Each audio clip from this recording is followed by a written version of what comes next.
Hello everyone, today we got to play Fantastic Factory. So this is a engine building dice rolling game. But before we get into it, don't forget to hit the subscribe button and the notification bell because you like board games and that's what we do here. Randy, tell us more about this particular game. First of all, it's good to be back because it feels like it's been a while because It has been. we've had a house full of guests for Thanksgiving. Yeah. Happy Thanksgiving. Hope you all had a great one. But yeah, we've had just the house was overpacked. Yeah, with it people. just wasn't good for. It wasn't conducive to recording. To recording. But we did play lots of games over that period. So yeah, we did. So we're doing a bunch of reviews. we're going to be today. having a flurry of reviews. So. But as far as Fantastic Factories go, this was a 2019 release. It plays 1 to 5 players. 45 to 60 minutes is the average. I'm not sure it was even that long. It's a pretty quick game. It was pretty quick. At age of 14 and up, I really don't know that that's required. I think it's fairly... You could probably play it with someone a little younger. Yeah, I mean... I don't think Sarah's age, but maybe 12 or so. 10, maybe even. Maybe. As long maybe, as, the engine building is the, something that's well, I mean, hard it's a really basic engine builder. Yes, it's very simplistic as far as engine building. I don't think 14. No, 14 up seems a little high. Yeah. And there's absolutely no reason, from the art and the, there's nothing mature about this game at all. It's no, I mean, and they have iconography. Yeah. It's not a, I mean, there's some reading required, but. Yeah. I mean, but 10-year-olds can read, so. Yeah, that's somewhere 10 to 12, depending on your level of, sophistication as a child. I think, 14 seems excessively high. Rating for this on Board Game Geek is 7.5, and the current rank is 733. It was designed by Joseph Z. Chen and Justin Faulkner. Art was by Joseph Z. Chen as well. Published by Metafactory Games. The MSRP for this is $40, but I checked around and I found it on Card House for $27.99. You could probably find it elsewhere for similar prices. Yeah, so we got this one at Gen Con. This is the one of the ones I found. Yeah, you bought the suite, so we actually have the Manufactions expansion and the Subterfuge expansion and the player mat, and I think some promo cards. Yeah. I don't know what we paid for the set, but the MSRP for the Manufacturing expansion is $24.95. The Subterfuge expansion is $19.95, and the playmat is $14.99. The playmat, it looks like it's a pre-order. It hasn't come out yet, but they had it at Gen Con. Oh, well. And I know the Subterfuge was like the Kickstarter they did recently. I don't know if it's actually in stores yet or not either. But the Manufactions expansion, I believe, is. And obviously the base game is. Yeah. We only played the base game because we had your dad playing. It was it'd been so a while from since what we played. so what I understand, the Subterfuge expansion adds attacking component to other players. Yeah, because this is very solitaire game. Otherwise, the only interaction is the market, which cards is you buy. honestly is the way I like it anyway. I definitely don't. But I think with the added expansions, it does do a little more interplay with. So I definitely think with the expansions, this will probably get a little more interesting. Mm-hmm. So let's talk about quality of pieces. So cards are not linen finished. They are a pretty good thickness, though. Yeah. So, I mean, it may just be because they were looking for a more futuristic look because of the theme. So in that case, that might be why they went with the shiny.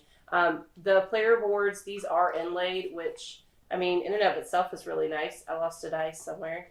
It fell out.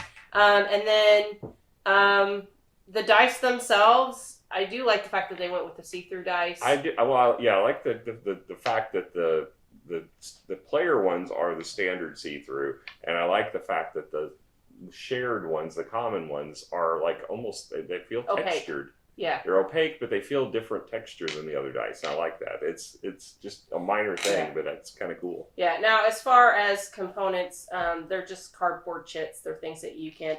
We had replacements. Yeah, we probably... We didn't use them. No, we didn't round. use them, but I should have, because, the cardboard was kind of meh.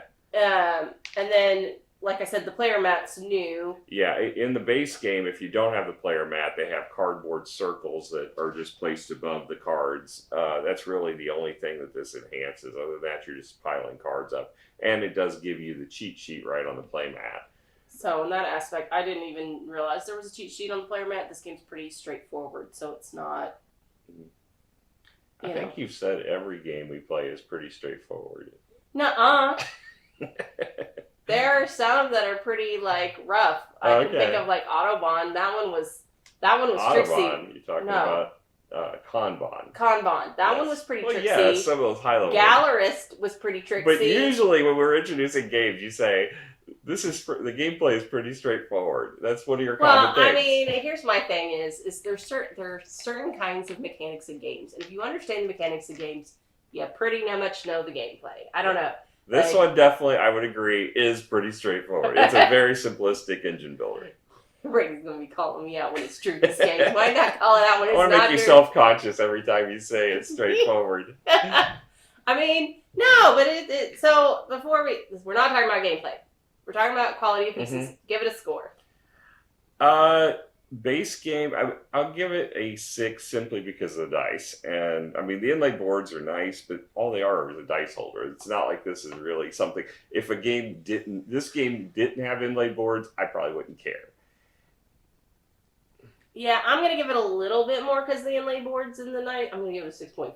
Okay. And the mat's pretty. Well, but the mat doesn't come with it. I know. It's an add-on. So 6.5. I agree with you. Oh, they did have purple. They do have purple, which you played with.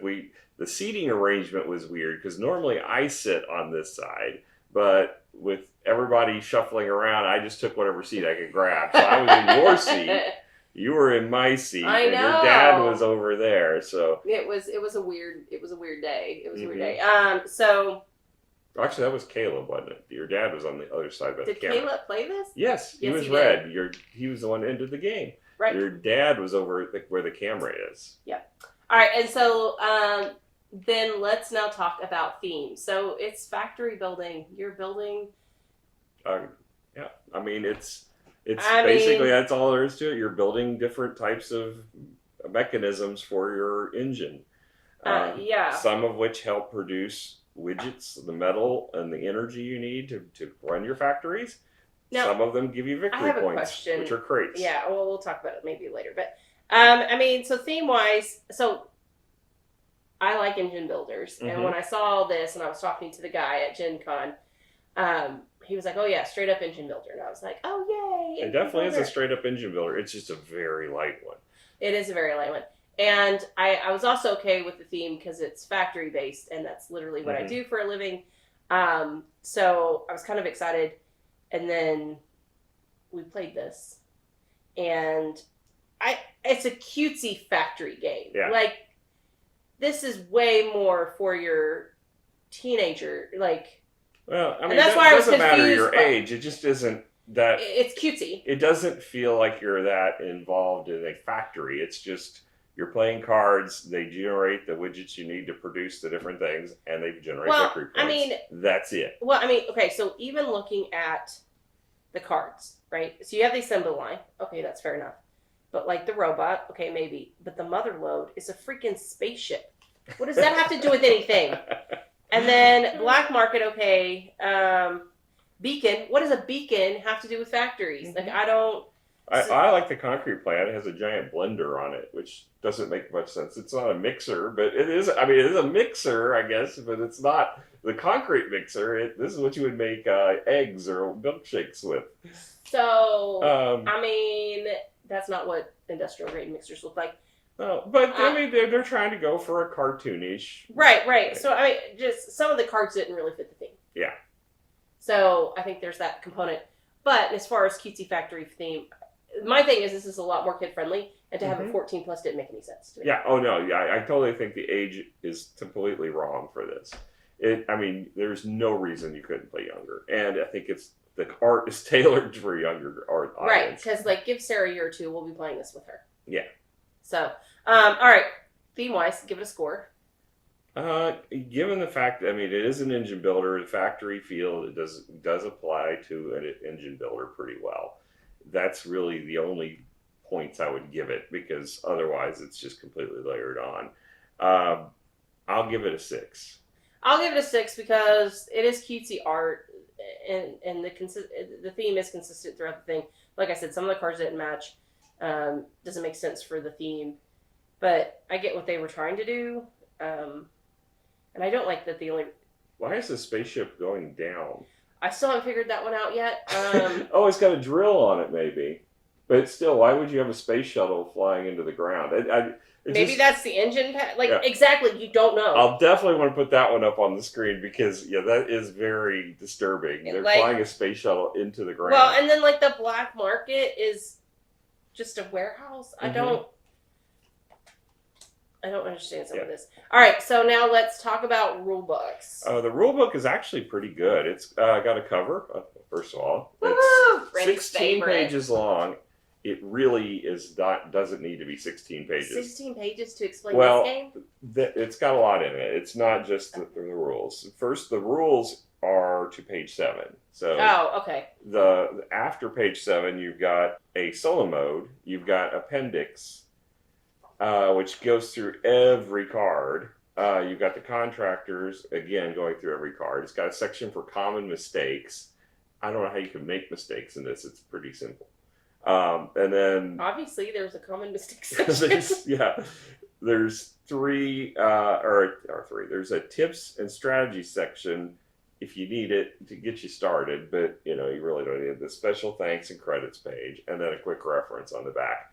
Again, in addition to this, they actually have cheat cards, and these are very good ones. Yeah, they are very good ones. I was totally fine with these. These tell you everything you need to know, and if you got the playmat, it's right there in big print on the playmat. So I think they've done an excellent job with the rules. I'm probably going to go ahead and give this one a 9. Yeah. Because it is very clear. It's big print. Hallelujah for big print. Yeah, nicely sectioned. This is a well-designed rule book, and it's got gray sections to call out the important points that they want to call your attention to. A little excessive on them, but not bad. All in all, it's a great rule book. Okay, fantastic. Good score on that. I agree. Like this one. Anyway, so let's talk about gameplay. Now, we'll discuss gameplay, and then I still have a question about gameplay for our game. All right, so gameplay is, I'm going to go buy this little cheat sheet because it's wonderful. In market, the market phase. So everyone, this is actually in turn order. So you have the option to pay an electricity or a metal, because those are the only 2 resources in the game besides dice. And I say dice as a resource because you can't really add or subtract them. It's just more your workers. And then you can discard one of those, and you can refill 1 marketplace row. So you can opt to wipe the board. For 1 row. Yeah. And so then you gain a blueprint off this board, or you can opt to pay or hire a contractor by discarding the correct tool. So I guess this is where those symbols the icons at the top. We did not hire a single one of those. This is what I was going to ask. I was like, I don't recall any of us buying a contractor. No. And why didn't we? Because the need for the blueprints was so high. Because in order to, we'll get to it in a minute, but in order to play a card, you had to discard a card of the same type. And that meant you had to keep a steady supply of those cards coming in. And I was like, well, I need cards every turn. Well, and then it also took cards to trigger some of your engine building. So cards were really, they were a commodity. There were several rounds I ended up with nothing. Yeah, and that was really rough. And that's what I said. I always needed cards. So if I take one of the people at the top, I don't have cards. So no. Now, there may be some benefit that we could have gotten from it that we didn't take advantage of, but it just felt more important and imperative for me in order to get them. Plus, it didn't help that the first of the game, it was good and bad. I had all 4 of my cards were gears. I had absolutely only 1 choice up there for which. Yeah. Well, I mean, I just was so hard pressed to get cards. I mean, it was really kind of sad. Yeah. It was really kind of sad. So just to point out, you start the game with 4 cards in hand. Not enough. Not enough, but you do start with 4. Yeah, you do start with 4. All right, so once everyone completes that action of basically getting one of the cards, then everyone plays the exact same time, which I really do like in games because it really speeds up the games. I am on the fence on it. I like the fact that it does keep the game flowing. I don't like the fact that it does make it capable of someone cheating if they like to do that. And I don't. Why play I would with prefer to people? play games, and plus it makes it so I can't interact with the player. And I like games where you interact. And You do like games, but for me, and it's always been if they really need to cheat to win. I know your philosophy. I still Let don't 'em. like it, and I don't like the fact that there's no player interaction. You know, that's one of the big things I like in games. I know you were on the other side of that fence. You like I don't want anyone messing with me. Yeah, worry about you. Well, I did. That's why I won. Not by much. Well, I still won. Well, you can't win by much. This game is a very low-scoring game. Yeah. Yeah. So, all right. So you do. So then the work phase happens. So everyone rolls their dice. And in any order, they can place your workers, which means your dice. Activate cards, max 1 time per card, obviously. So it's basically you tap them if you've completed them. And build. No limit, but no duplicates. Except for, I guess, the beacon. Yeah, the cards will tell you if they have exceptions. So there are exceptions to that rule. And then you discard down to 12 resources and 10 cards. Whoever had 10 cards, they actually had to put a rule about the max card limit. You are not doing something right if you have a plethora of cards, I feel like. Or resources for that matter. But yeah, you also have your standard board, which gives you actions as well, which I did like the way that worked. There's the research where any die can be placed there, and you get a card for each one. And then to generate, if you place numbers 1 through 3, you will generate the number of pips that you have worth of energy. And then the mine is 4, 5, and 6, but it just is a requirement. You only get 1 medal for each die. Yeah. But if you pair them or have the same number on them, you get a bonus. Yeah, of that and resource. energy was a lot easier to get this game than metal, but at the same time, your dices are so limited. It's very... Well, I got really lucky at the beginning because of those 4 gears. I was able to create a foundry and a power plant, so I never even needed to use the generate and mine because my foundry generated metal from spending energy based upon the number of pips on the die, and my power plant generated energy by the number of pips on the die. Yeah. So I was able to use those 2 cards every round to generate everything I needed. Yeah, so there's some benefits.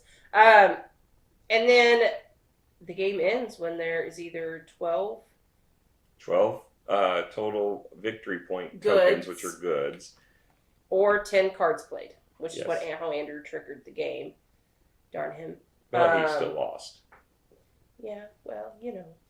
So the things I liked about the game, I liked the way the dice interacted back and forth on the different things. I liked the cards, the fact that they had variable usage of the dice on them.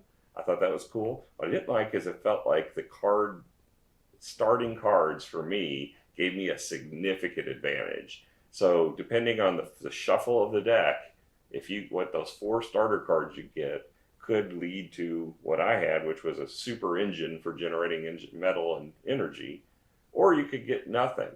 And at that point, you've pretty much lost the game. They should add a drafting mechanism to the beginning. I think so. It needed something to break that up because just getting dealt 4 cards, it could very well swing this game. Well, and that's something you could simply add on. Yeah, And I that think wouldn't be that. That wouldn't be that I hard think to add. we should add that as a house rule. But again, if you house rule something, as It's Robert says, it's no longer the game. So I think it needs a drafting system at the front because this should not be so swingy based upon the cards you get.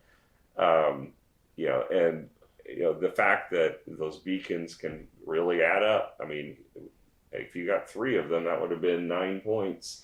And the scores, I had 14, you had 12. I think Caleb had 10 or 12. Yeah, I mean, and it's not a high scoring game. Well, and if I had known like the last round was the last round, I would have been able to do something a little bit different. But you don't know sometimes because you are in your own little world. Mm-hmm.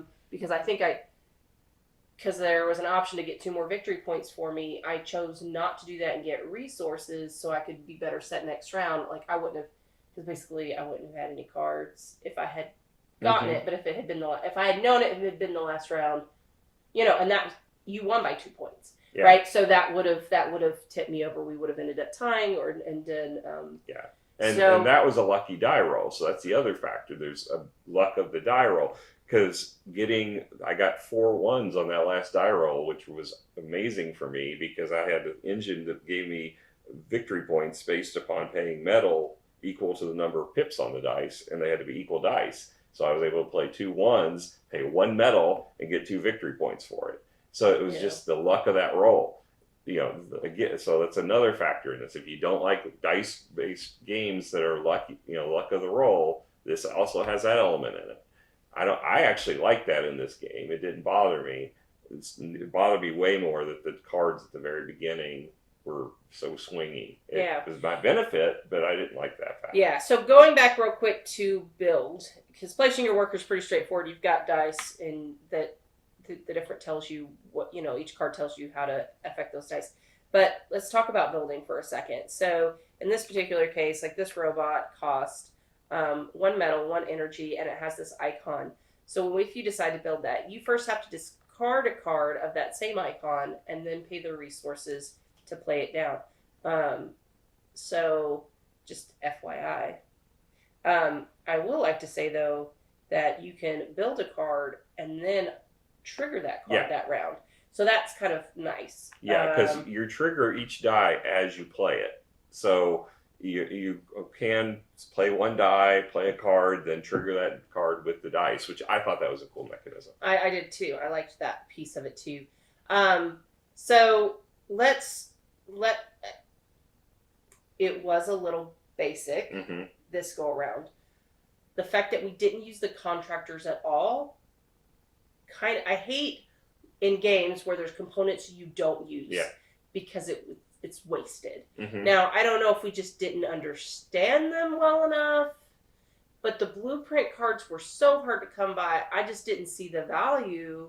Yeah, that's the way I was. I didn't see a need to trigger them because I had so much need for the cards. Right.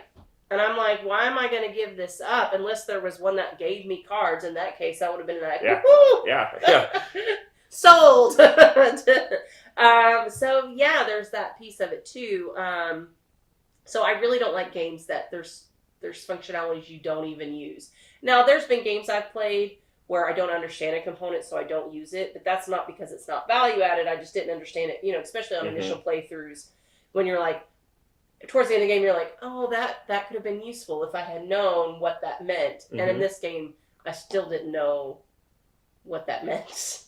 Well, I knew what they meant. I just didn't see any value add for me in my strategy. Well, that's what I'm talking about, is overall value add.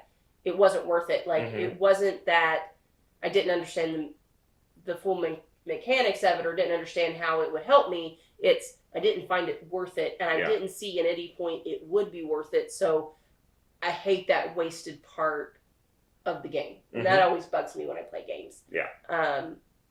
So, yeah. All right. What would you give it as a score? The first time I played this, I played it with Rob, and he had bought the copy of the game, and I found it to be extremely basic, and I did not enjoy it.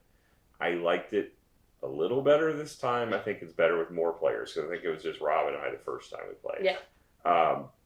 I still don't think it's very advanced. It feels too basic for me, and I this agree is like with you. this is something we would get out for Sarah. Well, once she's a little older. Right. I hope that the expansions will add to that. So when I give my score today, it's only on the base game, and I'm hoping that adding the add-ins will relieve some of this. I, again, do not like games where you have no interaction whatsoever with each other, except for the fact that, one, it triggers the game in, and two, the fact that the market is shared. But it didn't feel like we were doing anything that would be based upon anybody else. We were in our own world completely. The Subterfuge expansion, I'm hoping, will fix that. I, again, agree with you. I felt like there was absolutely no reason for us to ever use the top row of the experts. It just didn't feel useful to me in my strategy. I'm sure there are purposes for it. I'm sure there's people who win with that strategy playing those. Just didn't help me this game. How though? Well, I can't say. I don't know. Maybe I need to look through the cards. Yeah, I mean, there may be really awesome cards. We got two that were the same. I mean, and there wasn't really. I didn't want to spend the energy to wipe it because I needed my energy for everything I was doing down here to get cards down. I had other crap I had to do. Yeah, because I built my engine right away, but I needed to get all the energy or victory point generating cards down. Yeah. So yeah, I just didn't see a point in that. But it's if you like engine builders, but you don't like the really complex games, this would be a good game for you. It's very simplistic, but it is an engine builder.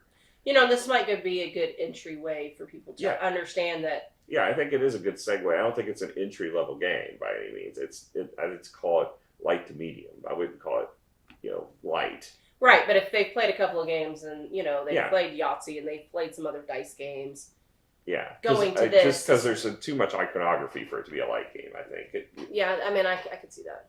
So, but yeah, I think this is a good entry level game for people who like engine builders or are interested in engine building because they probably don't like them if it's an entry level game. They haven't developed that like yet. But yeah, this is a good segue game. It was easy to teach, so I'll give it kudos for that. And for me, it just wasn't that interesting. I'll give it a 6.5, given the fact that I think that it'll improve to a better score with these add-ons. But probably not even better than a 7.